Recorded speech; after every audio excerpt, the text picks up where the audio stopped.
When was a Roman Catholic Church made?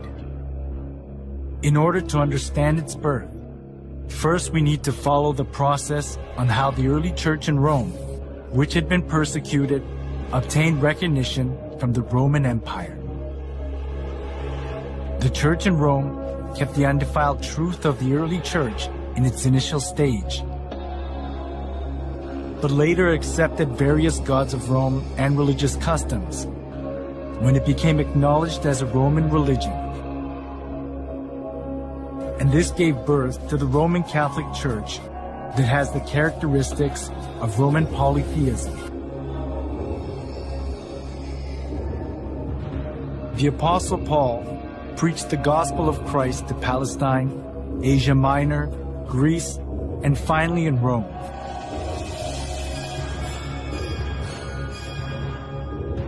The church in Rome was not welcomed in its initial stage. It was because of the monotheism of Christianity and the polytheism of Rome conflicted with each other.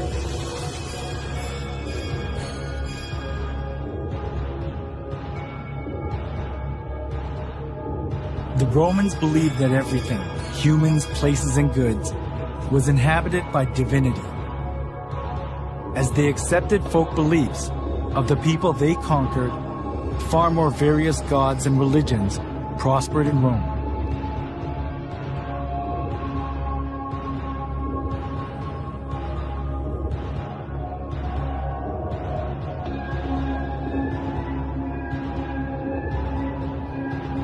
Christian monotheism that appeared in this age went counter to the polytheistic concept of Rome, especially as the Roman emperors approved all the religions of the people they conquered in order to rule over them and to achieve their political purposes.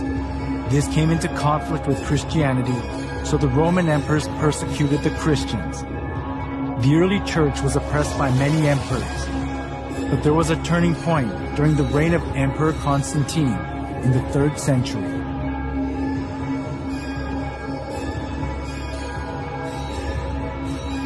In 313, Emperor Constantine proclaimed the Edict of Milan. The edict approved Christianity as a legal religion of Rome and gave legal privileges and immunity from military duty and taxes to the Christian clergy.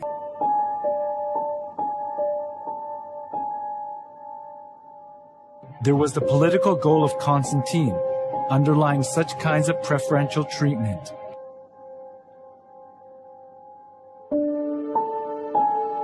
It was Mithraism, the sun worship religion, that was diffused throughout Rome. But all the Roman emperors deified themselves and enforced people to worship them. Some of the nobility were fascinated by the Egyptian mystery religion. So, Rome suffered from religious dissension within itself. At this, Constantine tried to make the best use of Christianity that had spread throughout the whole region of Rome, despite all sorts of persecution. This was because he thought that Christianity could solidify his empire. By approving Christianity as a national religion of Rome, Constantine tried to seek the unity of the Roman Empire under one religion.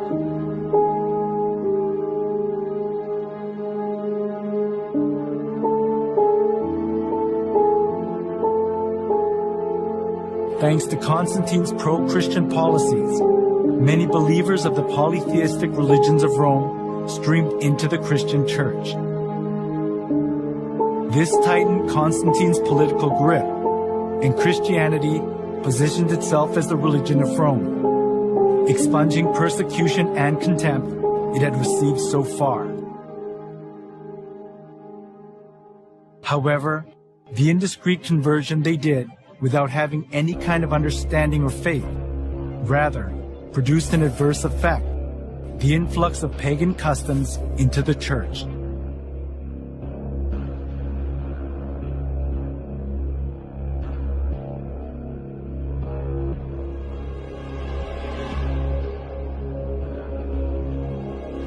Those who were tainted with polytheism of Rome looked as if they had converted, but in actuality it wasn't easy for them to get rid of the religious rites and institutions of worshiping the sun, the moon, and the stars, and various gods and goddesses, which they had worshipped since their forefathers.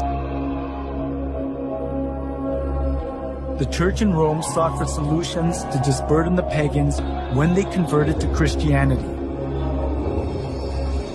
It was to bring in things similar to the gods that the pagans had believed into the church. They thought they would increase the number of pagan converts by doing that.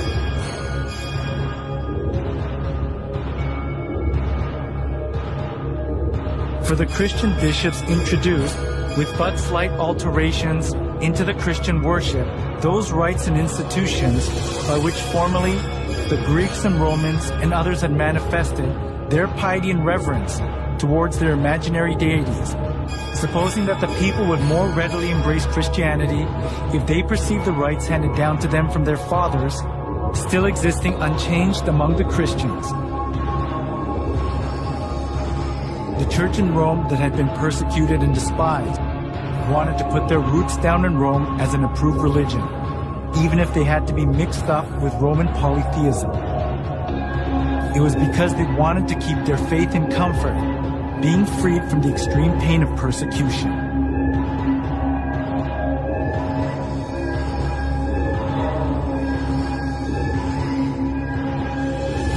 To attract more pagans, the church in Rome tried to Christianize various kinds of pagan gods to suit the Bible. One of the most representative things among them was accepting pagan customs of the sun god worship tradition. The church in Rome identified Jesus with the sun god.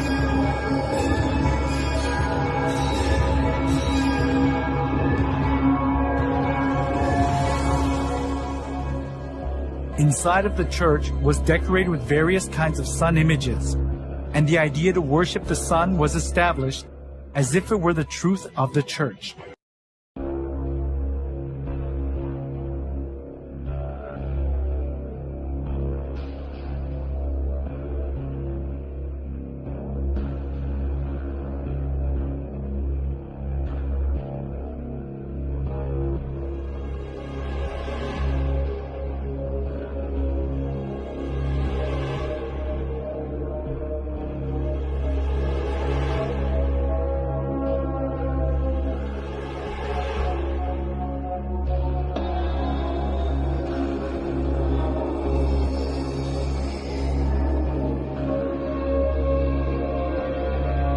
All judges, city people, and craftsmen shall rest on the venerable day of the sun.